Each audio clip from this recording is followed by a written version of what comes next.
Alright, I got everything pulled up, so basically whenever you're ready. Cool, man. Alright. Here we are again, doing Comic Book Roulette with a little spin this time.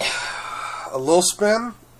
Well, instead of the 3 books, we're going to do one trade and one single issue. And what's funny is, when I was originally talking about it with you, I was going to pull a completely different trade. But I didn't get to finish it yet, so I didn't want to talk about it too much since I didn't really even finish it. Was that the funny part? No. What did I say that was the funny part? Oh, I'm sorry. Well, let me know when you get to it. Oh, never mind. You already killed it. Oh. Delete everything. Alright, well, welcome to Lightning Culture, Travis Hymel. Well, I'm glad I could be here. It's similar to Thunderdome, bitch. Does that make you Tina Turner? I mean, I can be. Yeah. We don't need another hero. We don't need another way home. You probably do have the outfit, too. I do. I like sparkles. I look good in fishnets. Alright. No, yeah, so we're doing one random back issue and one trade or graphic novel, you know, and there is a difference. I've never actually, which one do you, I think we should do the single issues first. Yeah, that's what I was going to say. I would rather do that first. So we're, you know, if you didn't see the previous, this is episode 2 of Back Issue Roulette. So if you didn't see the previous episode, we just discuss books that we like from the past. Mm-hmm. So why don't you go first? Cool. So the book I chose is from Amalgam during the 90s when they did the DC Marvel mashup of characters, and this is Dark Claw Adventures #1. It's the only one. Mm-hmm. By Ty Templeton and Rick Burkett, who actually did the Batman the Animated Series comic books. Mm-hmm. Really, I mean, it's actually great stuff. Actually, I think Ty did the story. Yeah, Ty did the story and breakdowns in this, and then Rick, who I know did a lot of inks before on those issues. It looks like he probably did the finishes, so they probably just teamed up on these actual pages. Didn't Rick Burkett also have something to do with the actual Batman the Animated Series, though? I'm pretty sure. I'm not 100%. I don't think Ty Templeton did. I think Ty Templeton's always been an artist, but like a comic book artist. But I've definitely seen his stuff because I have Batman Adventures book from when I was a kid. And what's really cool about this issue is when you start to read it, it kind of picks up like it was the TV show, like, you know, on this week's episode, and even reference things that happen in other, you know, adventure books. Right. Which don't exist, but it's just kind of a fun thing that they put in there. The art is very close to Batman the Animated Series because it's Ty Templeton and Rick on this. Very fun art. The story is a one-and-done story. I don't want to go into it too much. They introduce the crossover of Talia al Ghul and Lady Deathstrike. The name escapes me right now. Lady Talia. Yeah. Yeah, I've got the wiki page pulled up for everything. Oh, okay, cool. So yeah, it says antagonist Raish Apocalypse.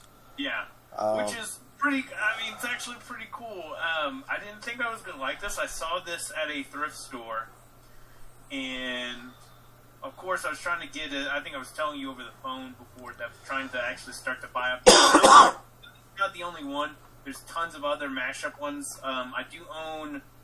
I think it's called Iron Lantern, which is the cross between Green Lantern and Iron Man. So wait, did this come out during? I mean, I don't know, you know, how familiar.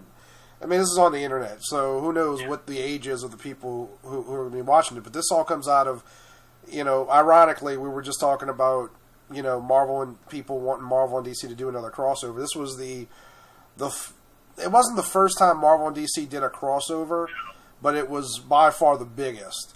Yeah. Amalgam Comics was it was this weird crossover where they had a shared character, kind of like Roger Rabbit when Disney and Warner Brothers got together. Yeah, but I remember this actually coming out right after they did Marvel vs. DC in 96, 97, because I think this came out right after that.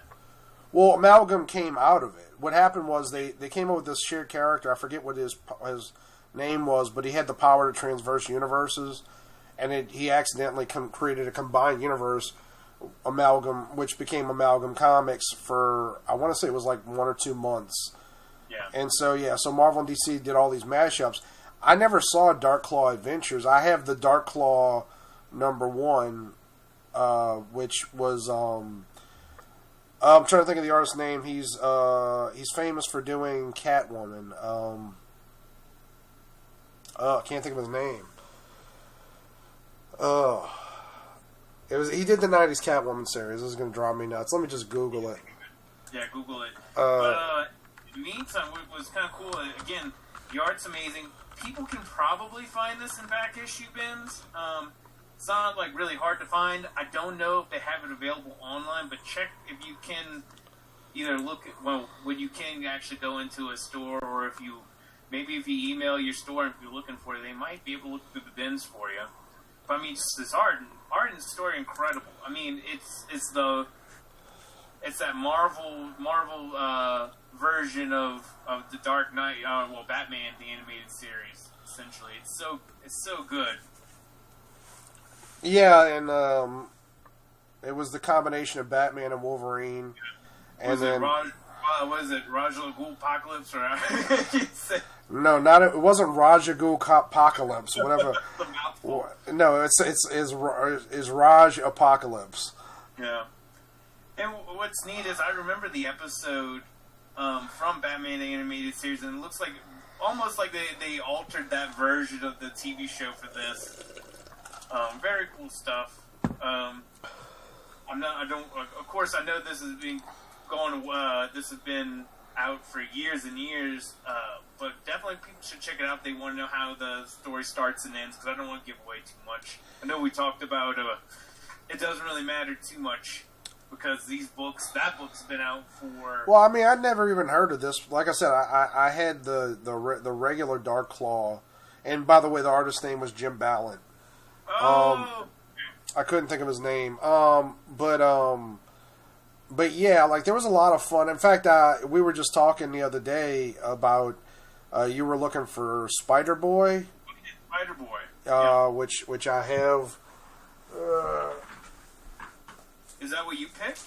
No, I didn't. But you know. Yeah. But yeah. But you were saying you wanted it. Yeah. And you know, I'm happy to give it to you. The only reason to really keep it is just because it's, you know, one of the few books of Mike Wieringo. But you want it, and it's just going to sit there. Are you trying to guilt trip me right now? A little bit. Well, you know, we can. You said you really wanted it. We can trade for sexual favors. Oh, you're going to be disappointed. I'll get the better end of the deal. Probably. But yeah, no, this is really cool. Like I said, I'd never heard of this particular, and I'm curious if it came out at the same time as the rest of the Amalgam books, or if it came out a little bit later, or... Might be wrong, and someone might comment on the video if they actually watched it. Well, it says it came out June 1997. Oh, wait, no, April... Wait, okay, so it says cover date June 1997, but it was published April 2nd, 1997. That's weird. I don't know how that works. I don't know I don't know what happened, but I almost think there was 2 sets of runs that Amalgam had done, because I think there was an initial another Spider Boy book that they did, like Spider Boy and the Legion of Superheroes kind of thing. By the way, the name of the character I was trying to think of was Access. Okay. Okay, so let's see. So I'm on Wikipedia. Amalgam Comics published, imprint shared by DC and Marvel. The Batman and Marvel comics, Wolverine became Dark Claw, blah, blah, blah.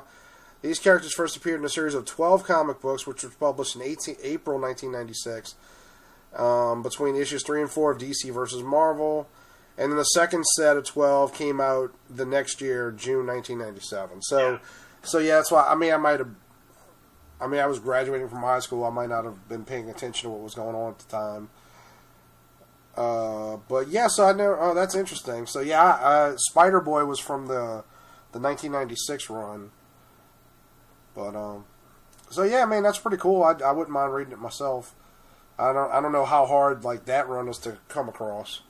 I think you can find it. I know you can definitely find it in discount bins, but you could probably find it in back issue sections. Mm-hmm. Or email or message your local comic book shop on Facebook or Twitter or something. They might be able to look for you. Maybe mail it to you. Right on.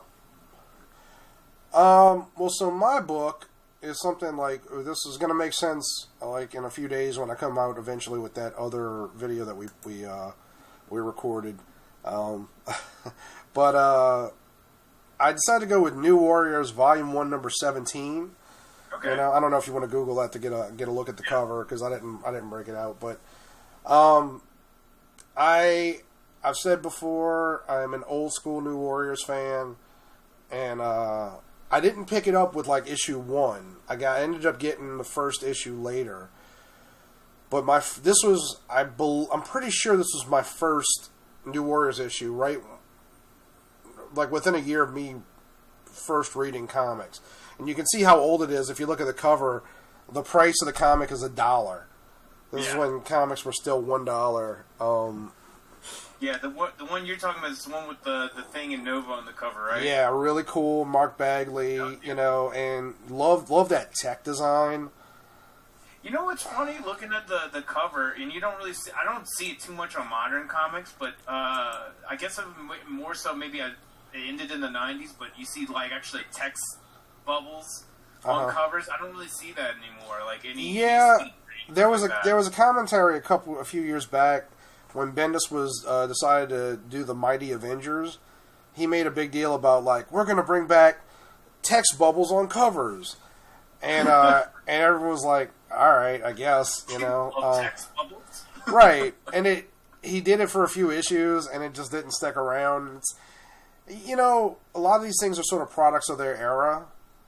I mean, even then, it's not like every comic had text bubbles. Oh, yeah, but it was kind of it wasn't like a surprise thing. Like me seeing this right now, I'm like, oh yeah, you would see that every now and then. It was common. It just wasn't like every issue. But you know, I think you and I have discussed this privately. Like the problem is like modern comic book artists want to be seen as artists first, and comic book artists like third. You know, because they feel like they won't be treated, respected as much if you're a comic book artist.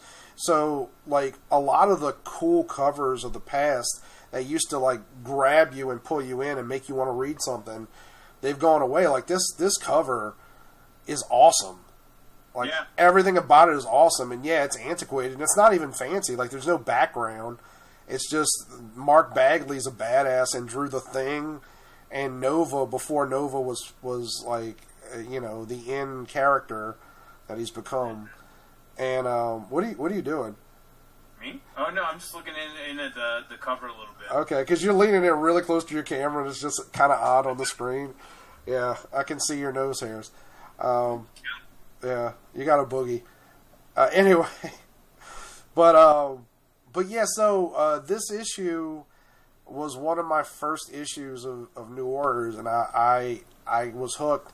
It's an interesting issue to come in on because, like, you know, one of the things I've heard people complain about was with American superhero comics. It was the whole basis of the New 52 was comic books are too complicated, and you can't get into them because there's so much history.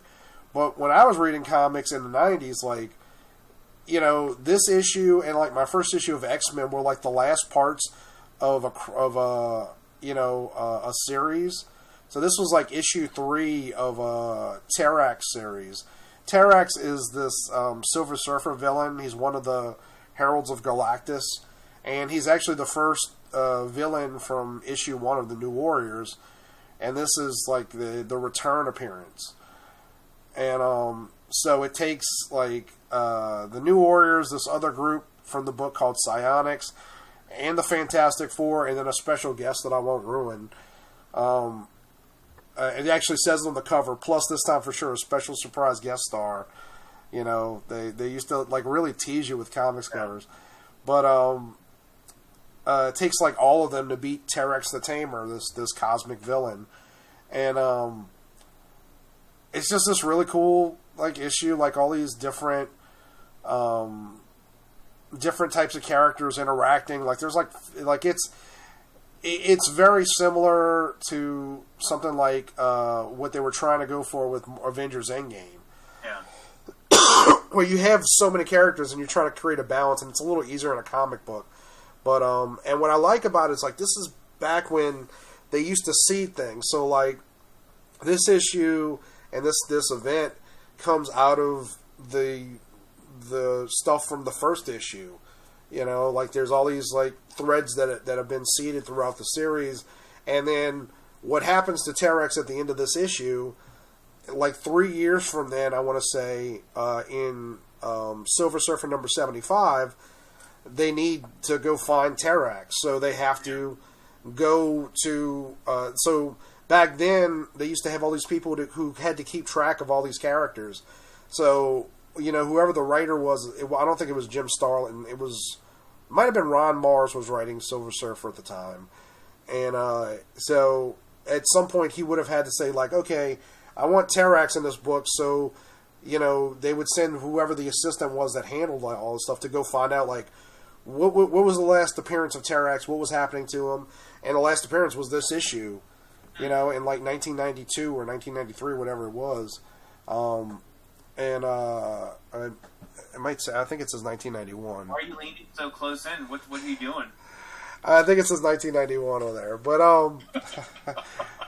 but anyway, it's just a fun book, and you know, like it was my first introduction to this. Even though, like I said, it's the third issue in this particular storyline, but you didn't really care back then, and you just, you know, like it was just exciting. Now, granted, I was 12 years old, you know, but, yeah, you know, like all this stuff was just really fun. Yeah, you know what's funny, going back to the cover, and you were talking about how you could kind of pick this up and you just kind of go with the story. Mm-hmm. I almost feel like they added in the text, because if you took the text off of the front cover in terms of the word balloons, it still is a great cover. Uh-huh. And you could kind of guess they're getting ready for battle or whatever. Uh-huh. But I almost think that whoever was the editor might have been like, well, that looks cool, but we have no clue who they're looking at or what's going on. And maybe we'll just add in the word bubbles, because it's the thing going, here comes Terex Kid. And then maybe, but the thing is, it's not a big deal. Maybe, but I think there's more to it. Like, if you look at the cover, there's storytelling going on. Like, you know, like Richard Rider's blowing a bubble with bubble gum, you know, and, you know, they've got all this tech. Like, they're clearly, you know, there's a little bit going on. It's not just action poses. Yeah. There's a little bit of storytelling even in this simple cover. No, yeah, no, you still get it. What I'm saying is, even without the word balloons, I think you can convey it. You just don't know exactly what you're looking at. And I feel like someone wanted to make sure we knew it was Terex or something like that. Yeah, but I think that's what they did back then. I think they cared more about, you know, getting people excited about all these things. But really cool stuff. I was looking through some of the interior stuff too. Really good stuff. Yeah, I was looking. When we decided to do this episode today, I decided to go through my New Warriors omnibus. So I was flipping through it, and you know, the earlier issues, Mark Bagley's still a beast, but it was a lot less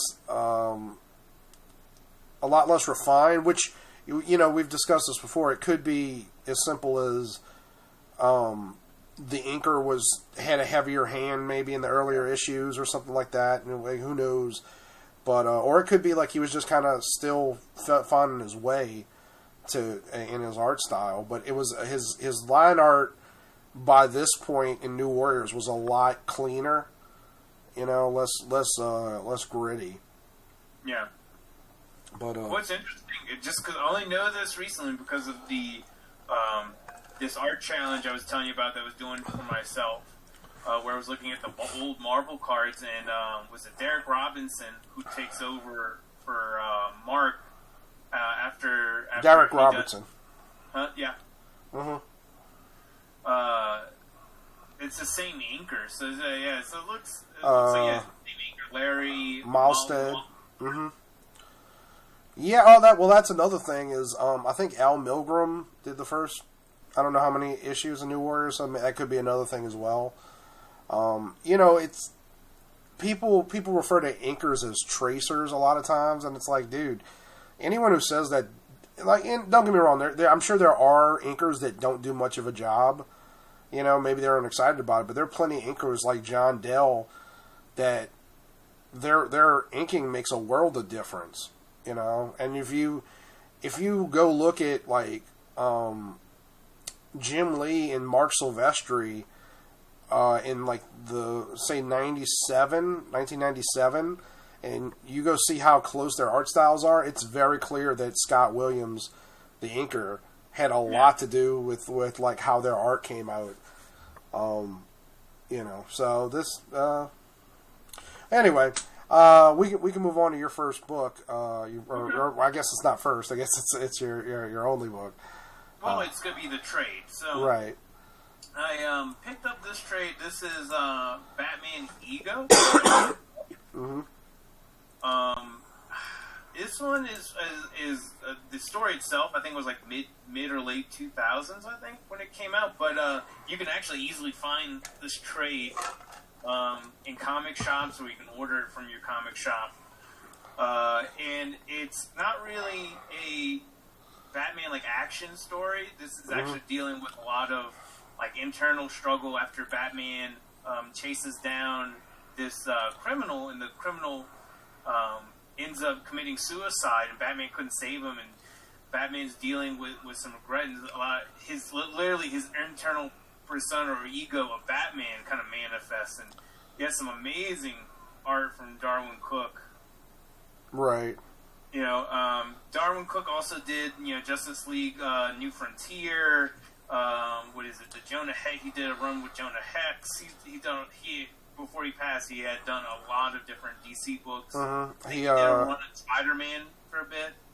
I'm not sure. I know he did Catwoman for a long time. So what's interesting is, the Ego story is not too long in here, but the rest of the book, you actually have his Catwoman, some of his Catwoman run.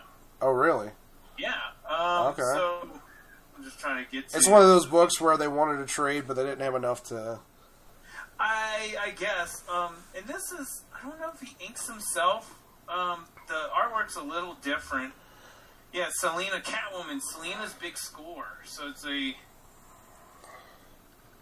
Yeah. And I mean, it's a good chunk of the rest of the book. And it's really good.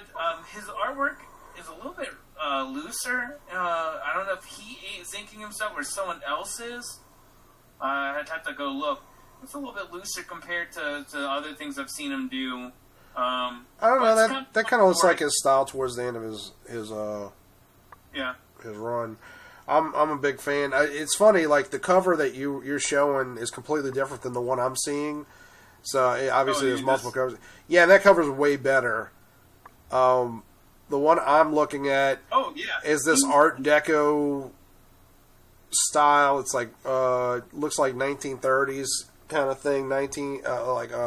Reds and blacks and golds. Is it the one where like Batman's mixed in with a bunch of buildings? Yes. It's not very good, honestly. I know exactly what you say. I don't think that cover shows up in here. Even like the extras. It just done. Okay. Yeah, like honestly, like looking at it, like I wouldn't even have guessed that was Darwin Cook, based on that cover. And for people not familiar with him, especially when he does like the Catwoman stuff in this, he's really good at these noir style stories. Darwin Cook is kind of the comic book equivalent of Bruce Timm. Very much like Bruce Timm, I would say is more influenced by Jack Kirby, and Darwin Cook is probably a little more Will Eisner. That was another thing that he did, was the Spirit. He did a long run. And that's part of why I chose this to go along with Darklaw. I thought it would be kind of good because he still has that Batman the Animated Series. Because he's done, actually, he did work on Adventures. You know, just some of that artwork. You know, you can get the same idea of Batman the Animated Series and Darklaw that was showing.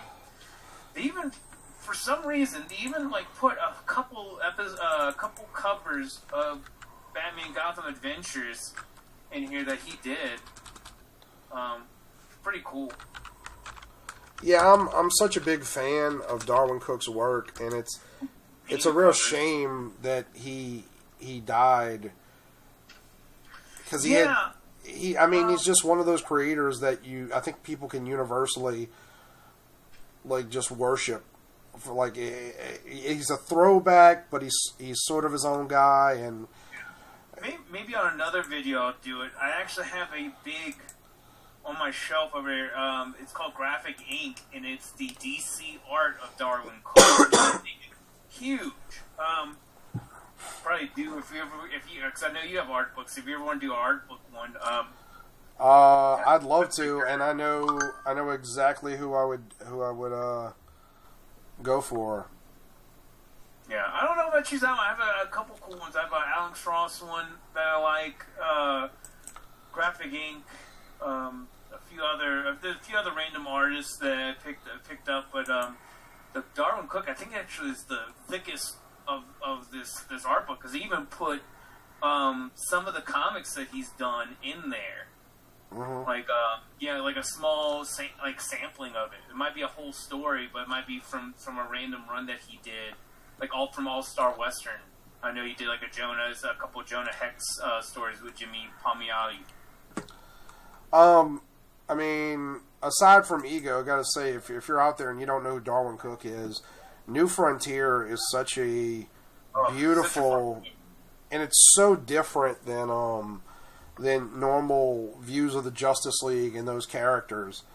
Like he really took pride in like throwing back to, I'd say distilled versions of the original versions of these characters. Like it's not exactly like it was. Like Wonder Woman doesn't engage in any sadomasochism in New Frontier, but just like I said, him and Bruce Timm are just modern masters of distilling these characters to the base of who they were and what makes them so popular. You saying about distilling that character, going back to Ego, I think he does that with Batman Ego.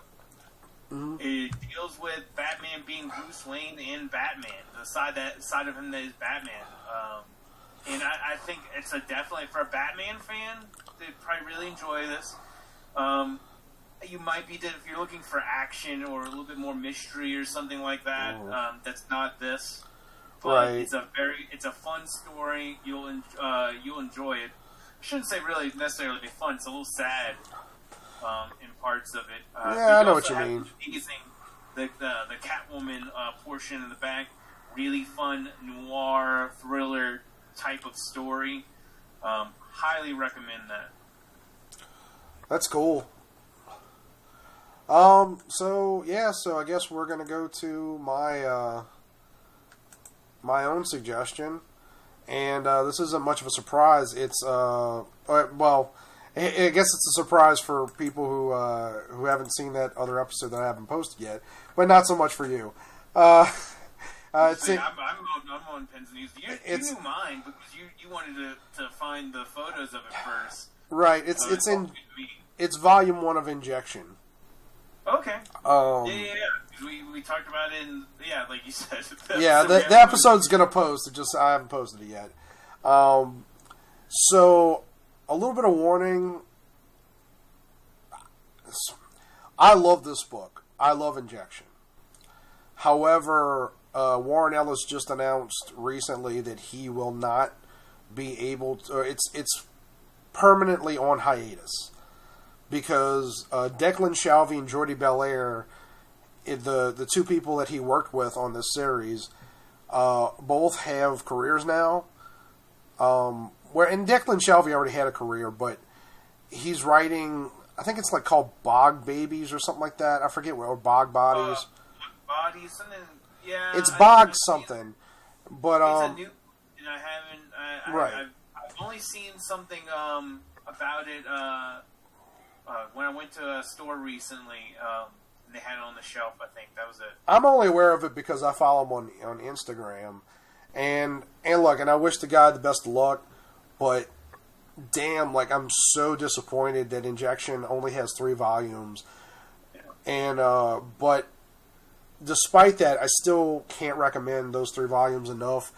So I'm gonna try and like simplify Injection because like it's a Warren Ellis book, so it's got like layers on it, but basically it's about these let's say 6 people, these 6 people who are each specialists in some field. So one is a spy, one is a detective, one is an engineer, another one is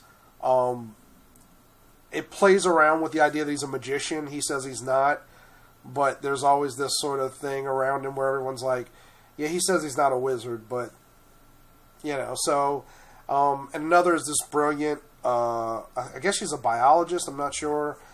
They never really say what specialty of science she is, but she's this doctor. Oh, excuse me. And, so this mysterious corporation gets these 6 people together and says, we want you to let us know what the future is going to look like. They're a think tank. And they get together, and basically what they decide is that eventually the singularity is going to happen, which is where like technology expands exponentially because it just reaches a peak where it just folds in upon its. I don't know quite how to explain the singularity, but basically science just evolves exponentially, and at that point the future just becomes stagnant. That's what they come up with. And so they're like, well, we need to figure out a way to make the future more interesting. So they come up with this thing that they end up calling the injection. And the injection ends up being, let's say, a very big mistake that causes problems in the world. And it's not a superhero book at all. It is, and it's not exactly a science book. It's actually as much about magic as it is about science, which is a little unusual for Ellis. He tends to stay more to the scientific ends of things. Yeah. And I don't want to say it's completely one way or the other, but this is my favorite thing that Warren Ellis has done since Planetary, and Planetary is literally my favorite book. Not my favorite comic. Planetary is my favorite book. Period. Is this through Image? Yes, this is an image book. So there's 3 volumes out.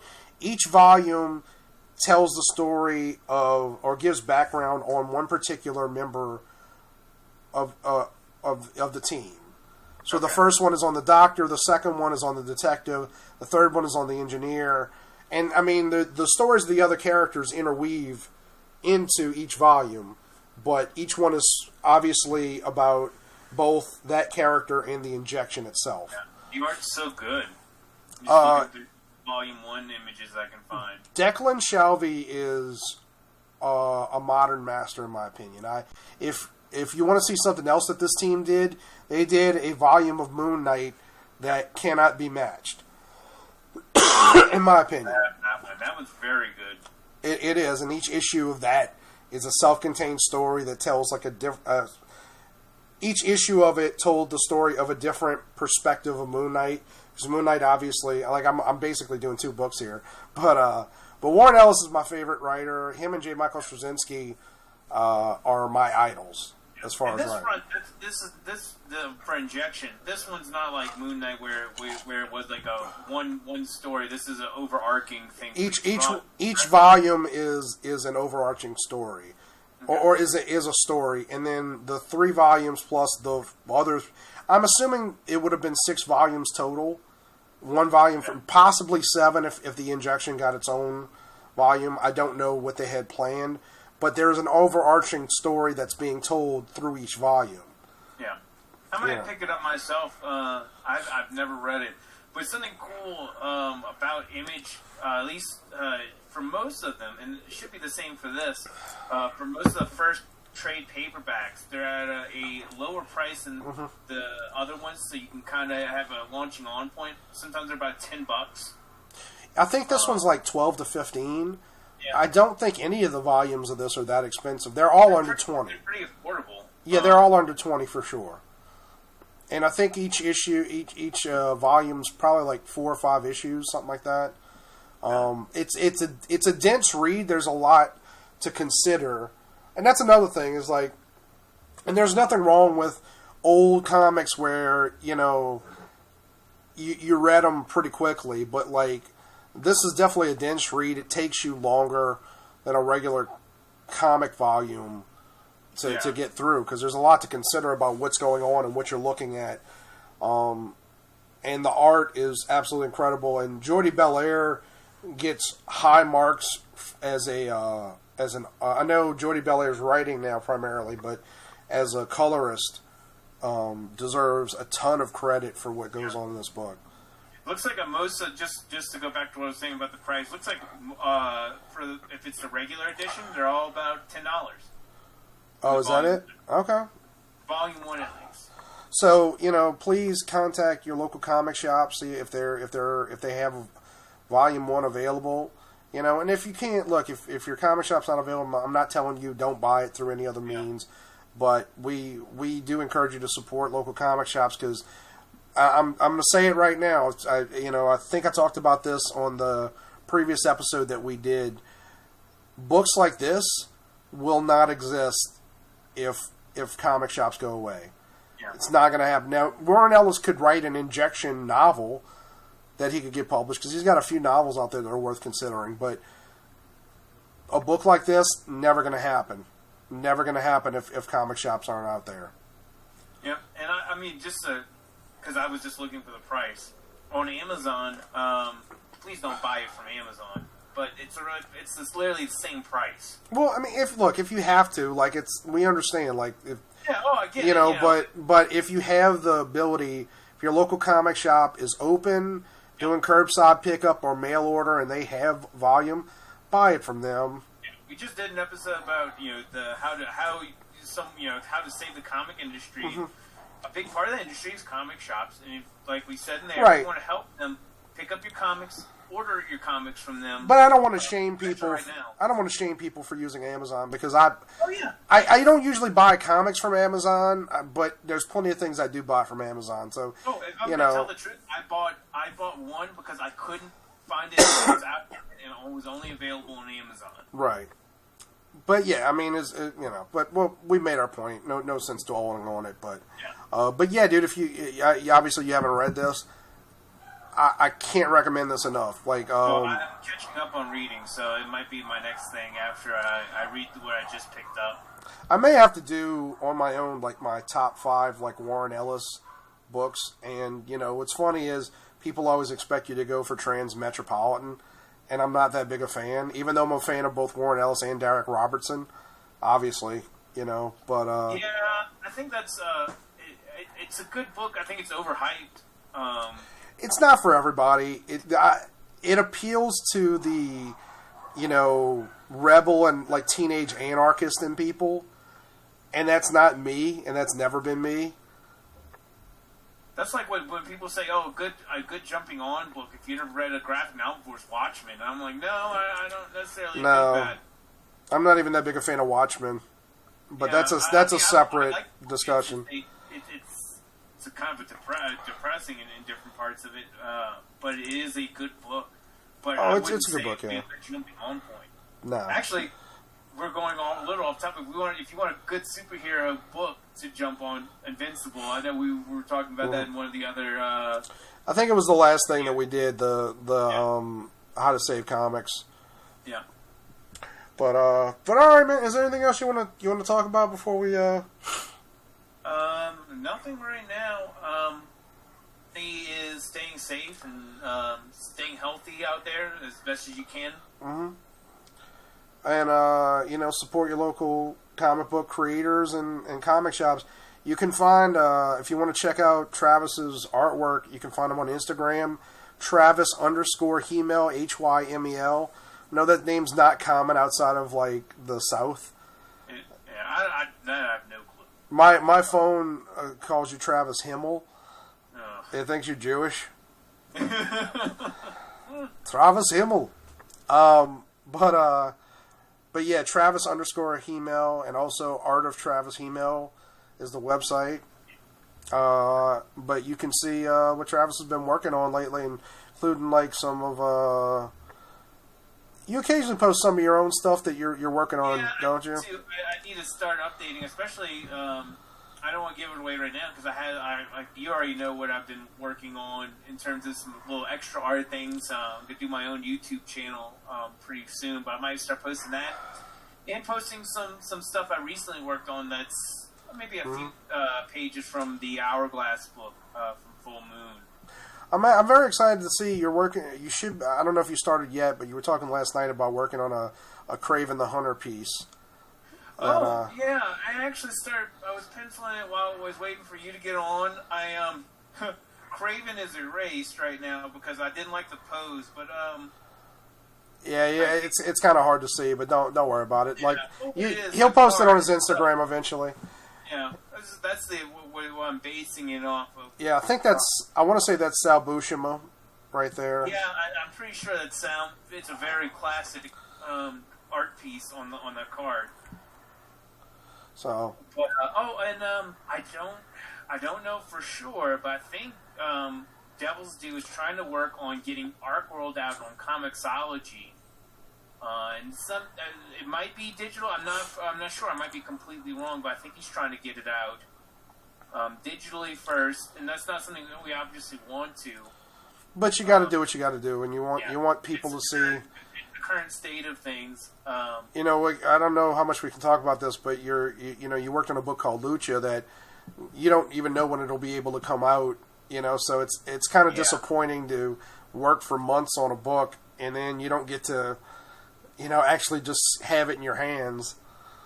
Yeah, it's either pushed back, or I've been politely told that it might not just come out at all. Yeah, I mean, these things happen, unfortunately. Yeah. But, so hopefully Arc World will be out on Comixology.